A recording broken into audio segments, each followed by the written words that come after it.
Oi, sexto ano, olha eu aqui novamente. Agora é com a nossa aula de geografia e nós vamos dar continuidade sobre o nosso assunto que estávamos falando, né? Isso, hidrografia. Vamos falar hoje sobre os rios, águas correntes e superficiais. Por exemplo, dos reservatórios naturais das águas, chamamos de potáveis. Quer dizer, a água potável é aquele reservatório natural que se encontra ali naquele local, que podemos observar e utilizar na superfície da terra. Os rios, eles são os mais conhecidos. Então, aquela reserva ali é uma água potável, porque é uma água doce. Os rios, eles começam como um lençol subterrâneo, quer dizer, embaixo da terra, que chega à superfície formando uma fonte chamada olho d'água. Essa fonte vai originar um filete, quer dizer, aquele fininho de água, que precisa percorrer um bom pedaço de terra e acumular bastante água até merecer o nome de riacho. Então, veja como ele começa. Transforma-se em córrego, depois em regato. Correndo justamente em costa abaixo, o regato recebe a contribuição de outros pequenos cursos líquidos de água e aumenta de volume, passando a ser chamado de ribeirão. Esses, ganhando justamente envergadura, chega às regiões mais baixas e planas, chamados, e já recebe o nome de rio. Então, veja todo o processo até ele virar um rio, como ele chega a ser um rio de um grande volume de água. De onde vêm essas águas de um rio? O regime de um rio é o termo utilizado para a gente indicar a origem das águas que o alimentam. Esse regime depende do clima da região onde o rio está localizado. Os rios, cujas águas elas sofrem grande influência, por exemplo, do derretimento das geleiras e das montanhas elevadas, possuem um regime nival. Quando são as chuvas que influenciam, são regime pluvial. E quando é de uma calota polar, é um regime glacial. Então, para você ver os nomes que o rio, né, isso, os regimes dos rios que leva.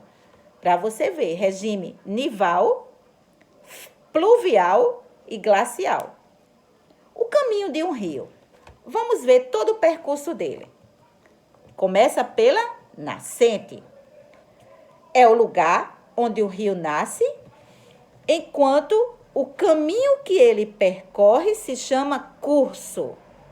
E onde se despeja suas águas é a foz. Deu para entender?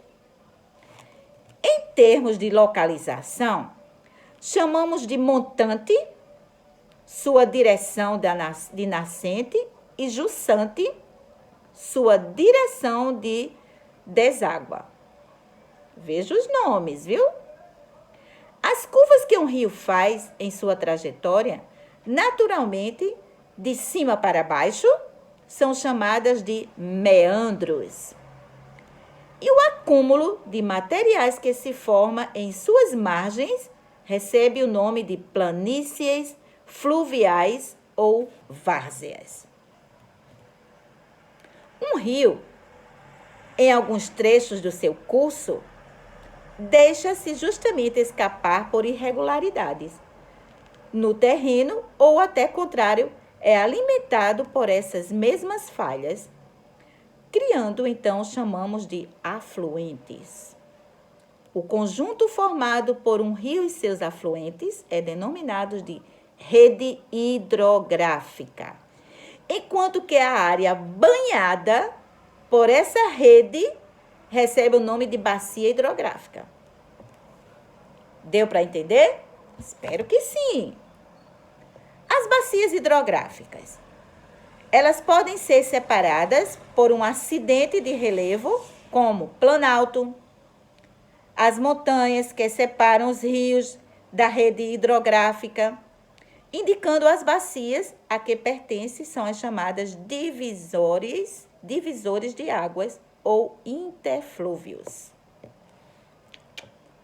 Estão entendendo, né? Espero que sim.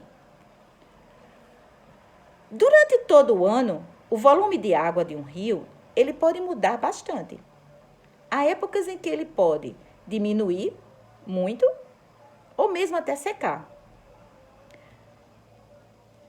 Totalmente, ele seca, no período chamado de estiagem. Já quando a água atinge o seu volume maior, é chamado de cheia. Quando um rio de uma bacia percorre uma área de relevo acidentado, ele se chama rio de planalto. E quando suas águas estão planas, é um rio de planície. Podemos também distinguir 3 tipos principais de rio, conforme o escoamento de suas águas. De maneira geral, os rios localizados em regiões com índices pluviométricos anuais altos, isto é, os rios que não secam durante a estiagem, conservando-se seu volume o ano todo, eles são chamados de rios perenes. Quer dizer, ele não seca nunca. Já em áreas que baixa as suas águas, em regiões áridas, eles são os rios chamados de temporários ou intermitentes. Por quê? Porque a água baixa, depois ele volta ao normal. E tem rios que não baixa. Aquele que não baixa é chamado de rio perene. E os que baixa, às vezes seca totalmente, são aqueles rios temporários. Tá certo?